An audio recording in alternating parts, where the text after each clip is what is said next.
हर निवेश के पीछे होता है भरोसा। भरोसा जो हर मुश्किल को बना दे आसान। बस इसी भरोसे को और मजबूत बनाने के लिए जी बिजनेस और चॉइस ले आए हैं भरोसे की चॉइस, एक खास इनिशिएटिव जिसका मकसद है इन्वेस्टर्स को निवेश से जुड़ी सही जानकारी से अवेयर कर उन्हें सही निवेश के लिए प्रेरित करना। देश के कई बड़े शहरों में सफल आयोजन के बाद अब भरोसे की चॉइस आ पहुंचा है नवाबों के शहर लखनऊ में, जहां हमेशा की तरह इस इवेंट को लोगों का खूब प्यार मिला। यहाँ इवेंट में लगभग 1000 लोगों ने शिरकत की और ये साबित कर दिया कि उन्हें भरोसे की चॉइस पर पूरा भरोसा है।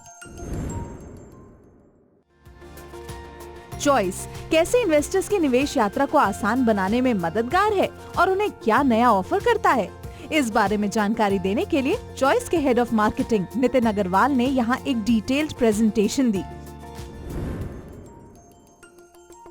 इस इवेंट को और खास बनाया एक खास मेहमान ने, श्री नवनीत कुमार सहगल, जो प्रसार भारती के चेयरमैन होने के साथ साथ चॉइस इंटरनेशनल लिमिटेड के एडवाइजरी बोर्ड के मेंटोर भी हैं। अब आपको ले चलते हैं भरोसे की चॉइस के इस इनिशिएटिव के सबसे खास पल की ओर, जहां जी बिजनेस के मैनेजिंग एडिटर अनिल सिंघवी और चॉइस के मैनेजिंग डायरेक्टर कमल पौदार साथ आए और बात की एक ऐसे टॉपिक पर जो इन्वेस्टर्स और ट्रेडर्स के फ्यूचर को फाइनेंशियली स्ट्रॉन्ग बनाने में मददगार है। टॉपिक था unleash the power of equities in wealth creation. नमस्कार लखनऊ। ये सच है कि जिंदा दिली की कोई किताब है तू, अदब का हुस्न और हुनर का हंसी सवाब है तू। सरे चमन तेरा जलवा ऐसा गुलाब है तू, सरे चमन तेरा जलवा ऐसा गुलाब है तू। लखनऊ आज भी दुनिया में लाजवाब है तू, लाजवाब है तू। अदब और नजाकत के इस प्यारे से शहर लखनऊ में हम जी बिजनेस और चॉइस इंटरनेशनल की इस जॉइंट मुहिम भरोसे की चॉइस में आप सभी पधारे हुए मेहमानों का हार्दिक स्वागत करते हैं, अभिनंदन करते हैं। और पूरे लखनऊ शहर की तरफ से शेयर बाजार के सबसे प्यारे, सबसे दुलारे अनिल सिंघवी जी का मैं आप सबकी ओर से हार्दिक स्वागत करता हूं, अभिनंदन करता हूं। अनिल जी, रंगों का अपना महत्व होता है। जब भी बाजार लाल होता है तो हर आदमी के चेहरे पे एक मायूसी होती है, लेकिन कल मैंने देखा जब हम सामे अवध का आनंद ले रहे थे, सरयू के किनारे खड़े थे और भगवान भास्कर अपने अस्तांचल की ओर जा रहे थे और उनकी लालिमा जो माँ सरयू के ऊपर से होते हुए आ रही थी और आपके चेहरे की भाव भंगिमाएं उसका जो आनंद ले रही थी। शेयर बाजार की बातें तो अपन करते रहेंगे, आपसे लोग सारे दिन सुनते हैं। वो जो पल आपने एंजॉय किया उसके बारे में बताइए, और ये जो लाल कलर में भी खुश कैसे रहा जा सकता है, इन दोनों के ऊपर आप क्या कहना चाहेंगे? सबसे पहले तो लखनऊ और पूरे उत्तर प्रदेश को मेरा बहुत बहुत प्यार भरा नमस्कार, आदाब। बाजार में फॉर्चुनेटली या अनफॉर्चुनेटली दो ही रंग हैं, ना आप बदल सकते हैं ना मैं बदल सकता हूँ, राइट। लेकिन हमें हमारे पिताजी ने, पूर्वजों ने, बुजुर्गों ने सिखाया, समझाया, जिस चीज़ को नहीं बदल सकते उसके साथ एडजस्ट कर लो। अगर मेरी कोशिश हो और मुझे ईश्वर कहे कि भाई चल बेटा अनिल, जो मांगना है एक चीज़ दे देता हूँ तुझे, सिर्फ एक चीज़ मांग जिंदगी में, क्या मांगूं? प्रभु, रोज सुबह 9:15 बजे बाजार बॉटम पे खुले और 3:30 बजे टॉप पे बंद हो जाए, इसके अलावा और कुछ नहीं चाहिए। कितने लोग समर्थन करते हैं? हमारी एक मांग में सारी मांगे पूरे, लेकिन फिर भी शायद सब पैसा नहीं बना पाएंगे। क्योंकि प्रभु है ना, वो प्रभु हैं, आप और हमसे ज़्यादा अंतर्यामी हैं। वो बीच बीच में जो झटके लगाएंगे ना, कभी 500 ऊपर करके निफ्टी 500 नीचे, पता चला बंद होते होते तो 1 पॉइंट ऊपर ही बंद किया है उन्होंने, और करेंगे रोज अगर 1 ही पॉइंट ऊपर बंद किया तो क्या कर लेंगे आप? बोले तो अनिल तूने तो यही बोला था। पॉइंट ये है कि बाज़ार में तेज़ी भी होगी, मंदी भी होगी, ऊपर भी जाएगा, नीचे भी जाएगा। हर वक्त मार्केट में किसी भी शेयर को ले लें आप, किसी भी इंडेक्स को ले लें आप, दो व्यू है, एक खरीद रहा है, एक बेच रहा है, तभी तो ट्रेड हो रहा है, नहीं तो या तो ऊपर या नीचे का सर्किट मिलता। अच्छा, मज़े की बात है कि जो खरीदने वाला है वो सोचता है कि मैं समझदार ज़्यादा हूँ क्योंकि मेरे लेने के बाद ऊपर जाएगा। बेचने वाले को भी यही गलतफहमी होती है कि मैं समझदार ज़्यादा हूँ, मेरे बेचने के बाद नीचे जाएगा। और मज़े की बात देखिए, इन सबसे ज़्यादा समझदार बाजार में दोनों ही गलत पड़ते हैं। रहा सवाल आपने कल सरयू तट पर जो हमने कल बहुत ही अवधि शाम का आनंद लिया, काफ़ी लंबे समय बाद लखनऊ आना हुआ। यहाँ की तो फ़िज़ा में ही कुछ बात है, ख़ास बात है, और बड़ा आनंद आया। और कल शाम इतनी बढ़िया, मतलब शब्दों में उसका वर्णन नहीं हो सकता, बहुत ही बढ़िया आनंद। अनिल जी, मेरा सवाल उसी से कंटिन्यूएशन में ही है। हिंदुस्तान हमेशा मंदिरों का शहर रहा है। यहाँ पर बहुत सारे ऐसे शहर हैं जिनकी पूरी इकोनॉमी मंदिर पे डिपेंड करती है, जिसमें वाराणसी है, जगन्नाथपुरी है, हमारे राजस्थान में सालासर, खाटू धाम, ऐसे बहुत सारे मंदिर हैं। आपको लगता है अनिल जी कि ये जो धार्मिक टूरिज्म पे इतना जो फोकस हो रहा है, इतनी जो चीज़ें बड़े लेवल पे हो रही है, ये अल्टीमेटली इकोनॉमी को भी कहीं न कहीं सपोर्ट करते हैं, बूस्ट करते हैं? नहीं, मुझे लगता है कि उत्तर प्रदेश के पास क्या नहीं है। एक खाली समुद्र छोड़ दो, आपके पास एग्रीकल्चर इकोनॉमी बहुत स्ट्रॉन्ग है, इंडस्ट्रीज ज़बरदस्त है, दिल्ली के पास होने का एक अलग एडवांटेज है। आज जो उत्तर प्रदेश की सिचुएशन है, ठीक 30 साल पहले यही सिचुएशन ब्रिटेन की थी। ब्रिटेन की इकोनॉमी और आज की उत्तर प्रदेश की इकोनॉमी बराबर है। आप सोचिए 30 साल में ब्रिटेन ने क्या प्रोग्रेस की है। ये प्रोग्रेस इस राज्य में हो सकती है, ये पोटेंशियल है। दूसरी बात है कि जहाँ भाई ऐसी जगह हिंदुस्तान में भी कहाँ मिलेगी जहाँ प्रभु श्री राम, प्रभु महादेव, भगवान श्री कृष्ण तीनों के धाम एक साथ हो। ये तो मतलब बहुत ही मतलब ऐसा संयोग तो हो ही नहीं सकता, right. So I think religious tourism बहुत बड़ा। और मैं ऑनेस्टली बताऊं, जब मैं आया इस बार, तो जिस तरह का इंफ्रास्ट्रक्चर बना है, जिस तरह के रोड्स, हाईवेज, अमेजिंग, क्या प्रोग्रेस की है उत्तर प्रदेश ने, अमेजिंग। और आप सब लोगों को बहुत बहुत बधाई देता हूँ मैं इसके लिए। तो सर, मेरा ये कहना है कि उत्तर प्रदेश के यशस्वी मुख्यमंत्री आदरणीय योगी आदित्यनाथ जी बोलते हैं कि हम 1 ट्रिलियन की इकोनॉमी सबसे पहले बनेंगे स्टेट वाइज। हम हिंदुस्तान को अगले 15-20 साल में 35 से 40 ट्रिलियन की इकोनॉमी के ऊपर सोच रहे हैं। तो उसमें उत्तर प्रदेश के बारे में वो बोलते हैं कि हम सबसे पहले 1 ट्रिलियन की इकोनॉमी बनेंगे। जिस हिसाब से चीज़ें हो रही है, इसमें कोई दो राय नहीं है कि वो 1 ट्रिलियन की इकोनॉमी बन सकते हैं या बनेंगे। लेकिन आपको क्या लगता है अनिल जी कि कौन से सेक्टर इसमें लीड करेंगे, किन सेक्टरों पे सबसे ज़्यादा फोकस होना चाहिए, कैसे ये इस टारगेट को अचीव करेंगे? देखिए, अगर उत्तर प्रदेश ये नहीं करता है कि सबसे पहले 1 ट्रिलियन इकोनॉमी का, तो मुझे लगा उत्तर प्रदेश ने एक मौका गंवा दिया। क्योंकि देखिए, मैं फिर कहूँगा कि किसी भी देश के लिए, किसी भी राज्य के लिए स्ट्रॉन्ग और डिसाइसिव लीडरशिप बहुत ज़रूरी है। रहा सवाल कौन सी इंडस्ट्रीज बढ़िया कर सकती है, एक तो जो सबसे बड़ी चीज़ है जो अब नई डेवलप हो रही है, वो तो आपका रिलीजियस टूरिज्म है, उसमें कोई डाउट नहीं। ये एक अपकमिंग सेक्टर है उत्तर प्रदेश में, और आई एम श्योर उसमें बहुत डेवलपमेंट होने वाले हैं। दूसरा मेरा ये मानना है कि एग्रीकल्चर बेस्ड इकोनॉमी जो उत्तर प्रदेश की हमेशा से स्ट्रेंथ रही है, ज़रूरी नहीं कि लाइफ में हमेशा कोई ना कोई नई चीज़ ही करनी चाहिए। अगर फॉर एग्जांपल, अगर मैं हिंदी अच्छी बोल लेता हूँ, अच्छी पढ़ लेता हूँ, हिंदी में अच्छी एंकरिंग कर लेता हूँ, हिंदी चैनल अच्छा, ज़रूर थोड़ी मुझे इंग्लिश करनी ही करनी है कि कुछ और नया करना है, कुछ अलग करना है, इसलिए करूँ।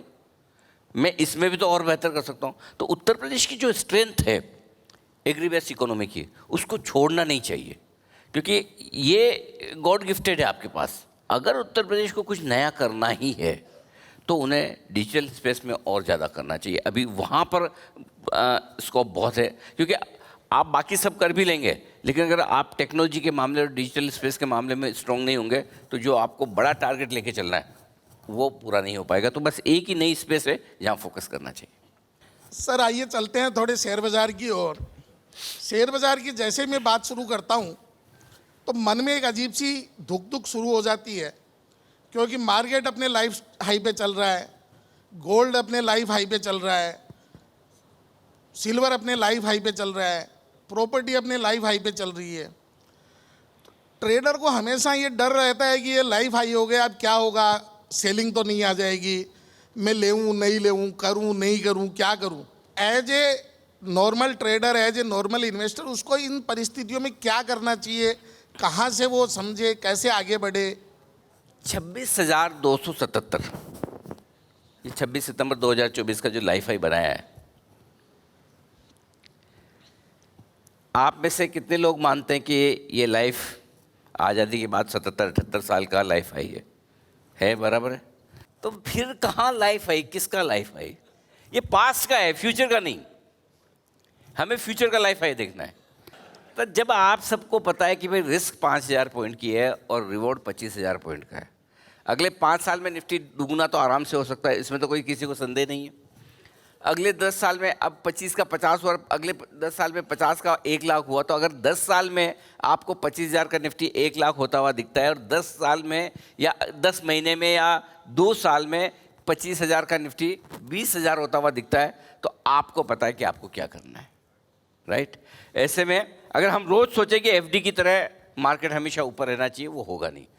इसलिए जब कभी, और देखिए भाव नीचे आएगा, मार्केट गिरेगा, डर लगना चाहिए। डर लगता है, आपको भी लगता है, ऐसा नहीं हमको नहीं लगता, हमको भी लगता है डर, हम भी थोड़े नर्वस होते हैं। फिर हम ये सोचते हैं यार अगर हम भी ऐसे करने लगे, हे भगवान गिर गया तो इनका क्या होगा? बोले आज तो अनिल जी ने भी हथियार डाल दिए, छोड़ो सब बेचो, ख़त्म करो। तो हमें पता है कि जब मैं कई बार इसलिए बोलता हूँ कि जब आपको ये पता न चले कि शॉर्ट टर्म ट्रेंड कैसा दिख रहा है मार्केट में, अनसर्टेन है, ऊपर जाएगा नीचे जाएगा, आप शॉर्ट है ऊपर जा रहा है तो भी आप परेशान है, लॉन्ग है नीचे जा रहा है तो दुखी है, तब आप लॉन्गर टर्म ट्रेंड पे चले जाइए।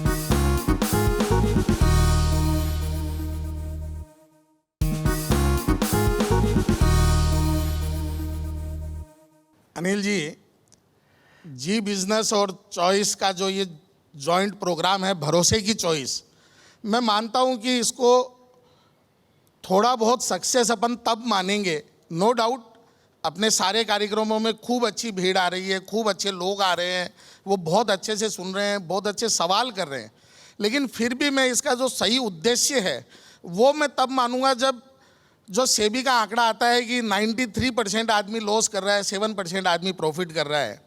और कहीं न कहीं वो प्रॉफिट नहीं कर रहा है या लॉस कर रहा है, उसके पीछे एक बहुत बड़ा कारण है कि उसको धैर्य नहीं है।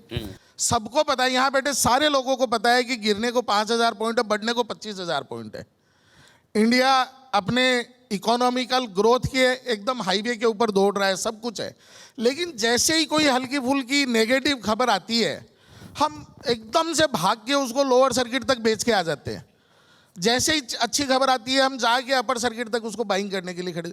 ये जो सेंटीमेंट है, इसको हम कैसे चेंज करें, कैसे लोग अपनी हार्डकोर सेविंग्स को वेल्थ में कन्वर्ट करें, उसके लिए क्या राइट पाथ होना चाहिए, कैसे लोगों को इन मोह से निकल के धीरे धीरे ही सही अपनी वेल्थ बनाने में आगे बढ़ना चाहिए। तो देखिए, स्टॉक मार्केट में जब आदमी पहली बार आता है, उसके दिमाग में एक ही डेफिनेशन होती है स्टॉक मार्केट।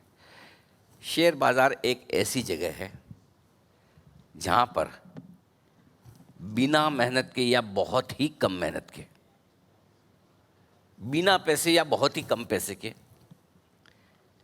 बहुत ही जल्दी और बहुत ही ज़्यादा पैसा आसानी से बनाया जा सकता है। ये सब हम मान के चलते हैं, और यहीं से ये बेसिक थॉट प्रोसेस से प्रॉब्लम है। प्रॉब्लम ये कि हमें चाहिए स्टॉक मार्केट ये सारी कंडीशन पूरी करने वाला, और साथ में चाहिए सेफ्टी एफडी टाइप कि एफडी में जैसे ना रोज कल के मुकाबले में आज ब्याज ऐड हो गया, आज हो गया, तो कभी आपका नीचे नहीं जाता। मैं कभी ये नहीं कहता कि आप ट्रेडिंग मत कीजिए। जो ऑप्शन ट्रेड कर रहा है वो जनरली इस माइंडसेट से आता है कि मैं भी थोड़ा पैसा जल्दी बना लूँ। और यहाँ पे बहुत सारे लोग ऐसे होंगे जो सोचते होंगे कि, और आप हाथ खड़ा करके ज़रा मुझे बताएं, आप में से कितने लोग ऐसे सोचते हैं कि पहले थोड़ा ट्रेडिंग कर लें, थोड़ा अच्छा पैसा बन जाएगा, थोड़ा इकट्ठा हो जाएगा, फिर उसके बाद हम इन्वेस्टर बन जाएंगे। कितने लोगों के समान लगता है ना? बहुत लोगों को लगता है। फैक्ट है, क्योंकि कैपिटल कम होती है आपके पास, और कैपिटल कम होती है तो आपको लगता है थोड़ा पैसा पहले बना लें और बनाने के बाद हम और उसको इन्वेस्ट करेंगे। देखिए, इस मार्केट की सबसे बड़ी खास बात यही है कि आपको या तो मार्केट से बाहर हो जाना पड़ेगा नुकसान कर करके, या आपको इन्वेस्टर बनना पड़ेगा। आप अपनी चॉइस से इन्वेस्टर बन जाएं तो बहुत अच्छी बात है, और नहीं तो मार्केट बना देगा। और बनाने का भी तरीका सिंपल फॉर्मूला है, सुबह 9:15 बजे खरीदते हैं आप, 2% ऊपर डालते बिक जाएगा, नहीं बिका तो फिर यार शेयर तो ठीक है, आज ही मार्केट थोड़ा ख़राब हो गया, कल बेच देंगे, डिलीवरी ले लेते, फिर दूसरे दिन 2% और घट जाता है, अच्छा 4% हो गया, 1-2 दिन देखते हैं, जब रिकवरी आएगी भाव आएगा तो बेच दूंगा, राइट। ऐसे में मार्केट ने आपको ज़बरदस्ती इन्वेस्टर बना दिया। आप नहीं बनना चाहते लेकिन लॉन्ग टर्म इन्वेस्टर बन गए आप। अब लॉन्ग टर्म इन्वेस्टर मजबूरी में बनने का नुकसान ये है कि जैसे उस स्टॉक की प्राइस कभी 6 महीने 12 महीने में आपके कॉस्ट के आसपास आई, आप बेच के निकल जाएंगे। और जब आप बेचेंगे, सबको पता है, मुझे कुछ पता है, लखनऊ वालों को ये सब बहुत बढ़िया बात लगी मुझे, इनको कुछ पता नहीं, जो सब पता है, और सबने अपने अपने एक्सपीरियंस से, किसी ने दूसरे से नहीं पूछा ना। आपने पूछा पड़ोस वाले से? नहीं ना, खुद किया हुआ है। देखो डू इट योरसेल्फ वाले सारे सब कर करके सीखे। और एक और चीज़ जो मैं कहता हूँ कि अगर पिछले साल 2-3 साल में या कोविड के बाद आप लोगों में से जितने लोगों ने ट्रेडिंग शुरू की है, और अगर इस मार्केट के दौरान आपने ट्रेडिंग में पैसा नहीं बनाया, तो आप ये समझ लीजिए कि आप लाइफ में कभी नहीं बनाएंगे। उसका रीज़न सिंपल है कि इस तरह का लंबा बड़ा ट्रेंडिंग और ट्रेडिंग वाला मार्केट बहुत कम मिलता है, और वो अगर आपको मिला है और उसमें नहीं, तो फिर इसका मतलब क्लियर कर रहा है भाई, हर आदमी तो 2020 वनडे और टेस्ट क्रिकेट तीनों नहीं खेल सकता, हर आदमी तेंदुलकर धोनी नहीं है कि तीनों फॉर्मेट में चल जाए, हर एक की अपनी अपनी स्टाइल है, अपना अपना तरीका है। सो अगर आपको लगता है कि पिछले 3-4-5 साल में इतने बढ़िया मार्केट में मेरा ट्रेडिंग में पैसा नहीं बना है, तो फिर छोड़ दीजिए, जिद मत कीजिए। जहाँ मार्केट आपको पैसा बना के दे रहा है, और मार्केट में बोलते भी है, see market is a process where impatient traders wealth is given और ट्रांसफर टू पेशेंट इन्वेस्टर्स। जो धैर्य रखने वाले निवेशक हैं उनको पैसा आता है। कहाँ से आता है? उन अधीर हड़बड़ी करने वाले ट्रेडर्स की तरफ से जो नुकसान करते हैं। तो वेल्थ शिफ्ट हो रही है एक से दूसरी जगह। सो हमें वेल्थ लेने वाला बनना है, गंवाने वाला नहीं बनना है।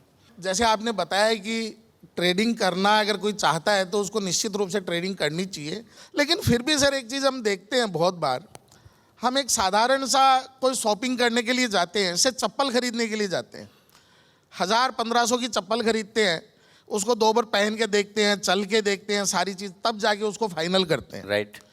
और हम 5 लाख 10 लाख रुपए के शेयर खरीदते हैं, हमें पता नहीं होता है कि कंपनी बिजनेस क्या कर रही होती है। तो ये जो ट्रेंड है कि खाली टिप के बेस पे, अफवाहों के बेस पे, कोई आजकल ये बहुत सारे सोशल इन्फ्लुएंसर्स ऐसे बहुत आ गए हैं, तो ऐसी चीज़ों से सर कैसे बचा जाए, कैसे किया जाए, कैसे और फोकस किया जाए? देखिए, जो एवरेज इन्वेस्टर है, ऑन एन एवरेज, मैं इन्हीं की बात नहीं कर रहा, जनरली ऑनेस्टली वो काम नहीं करना चाहता। काम करना तो दूर की बात है, इनफैक्ट वो सोचना भी नहीं चाहता। उसको खाली इतना बता दो क्या लूं, पहला सवाल ये। दूसरा, थोड़ा ज़्यादा पहचाने, कितना लूं। तीसरा, कहाँ तक जाएगा। चौथा, कुछ नहीं चाहिए उसको, और कोई मतलब नहीं ये कंपनी क्या करती है, क्या नहीं करती है, क्यों लेना है। किसी कमल जी ने बोला, किसी अनिल जी ने बोला, XYZ ने बोला इसलिए लेना है, कोई दिक्कत नहीं। आप मुझ पे ट्रस्ट करते हैं, कमल जी पे करते हैं, किसी XYZ पे करते हैं, और उस पर ट्रस्ट करके आप लेते हैं, इसमें कोई गलत नहीं है, बिल्कुल गलत नहीं है, 100% सही है। हम हमारी रिसर्च करके आ रहे हैं, हम हमारी रिसर्च करके दे रहे हैं, जो सही भी हो सकती है कभी कभार, गलत भी हो सकती होती है। सो मेरा ये मानना है, आप किसी को भी फॉलो करो, लेकिन फॉलो करके अपना भी थोड़ा होमवर्क करो। मैं ये नहीं कह रहा कि आप जाके बैठो और पूरी रिसर्च करना शुरू कर दो, कि यार फिर तो अगर वही सब आपको मैं करने को बोलूँ तो फिर मेरा होने का क्या फ़ायदा। लेकिन आपको इतना समझ होना चाहिए कि आपने वो शेयर क्यों खरीदा है।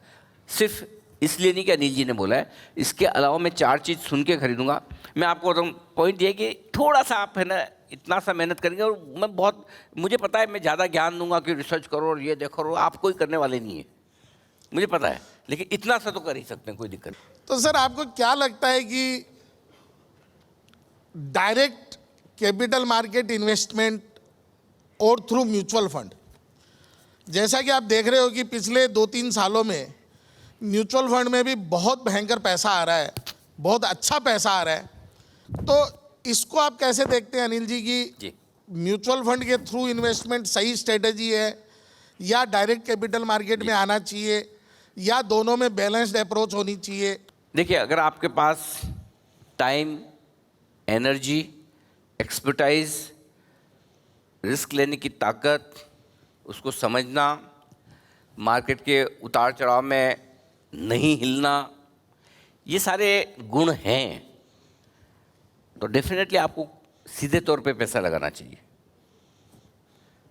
और अगर आपको लगता है नहीं, किसी पीएमएस में, किसी म्यूचुअल फंड में मैं 1%, 2%, 3% की फीस देता हूँ और वो फंड मैनेजर दिन रात सुबह शाम लगा हुआ है मेरे लिए, फंड मैनेज कर रहा है, तो कोई हर्ज नहीं है। सबसे बढ़िया तरीका यही है, मैं हमेशा बोलता हूँ, जैसे मैंने ट्रेडिंग के लिए बोला कि ट्रेडिंग करके देख लो, ये भी यही बोलता हूँ, करके देख लो। आप खुद के हिसाब से पैसा लगा के देख लो, किसी ब्रोकर की एडवाइज से देख लो, या म्यूचुअल फंड में लगा के देख लो। आपको समझ में आ जाएगा पैसा कहाँ ज़्यादा बन रहा है। अगर आपका ज़्यादा अच्छा बन रहा है और आपने कोई स्टॉक को आपने 20%, 30% की बजाय 2 गुना, 3 गुना, 5 गुना किया है, तो इसका मतलब क्लियर है कि आपका इन्वेस्टमेंट का टेम्परामेंट है, आप वो झेल सकते हो। बड़ा पैसा बनाने की भी आप में वो ताकत है और लॉस झेलने की भी है, तो खुद को करने में कोई हर्ज नहीं है, बिल्कुल हर्ज नहीं है। इस मजेदार और एंगेजिंग सेशन के बाद बारी आई वहां मौजूद ऑडियंस के सवालों की, जिनका जवाब हमारे एक्सपर्ट्स ने बखूबी दिया।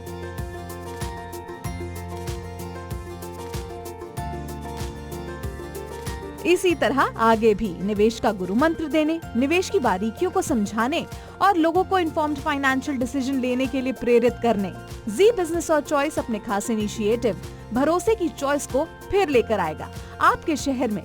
तब तक देखते रहिए जी बिजनेस।